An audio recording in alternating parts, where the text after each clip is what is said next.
kubor nakaslem jong unong san Hima.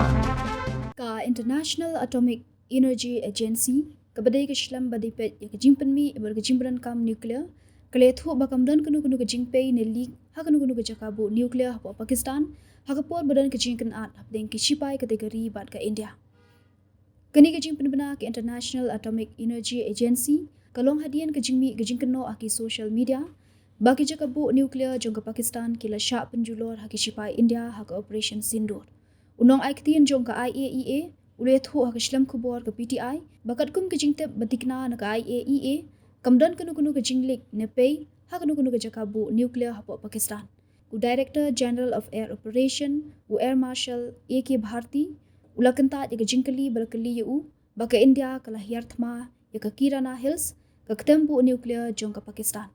Hendai u Air Marshal Bharti ula pensyai syakila pathai kubor ha ke khat atari ke Jemang bat ongru bangi klam yarthma ya ke Kirana Hills ni ya ke AKA ke badan hangti.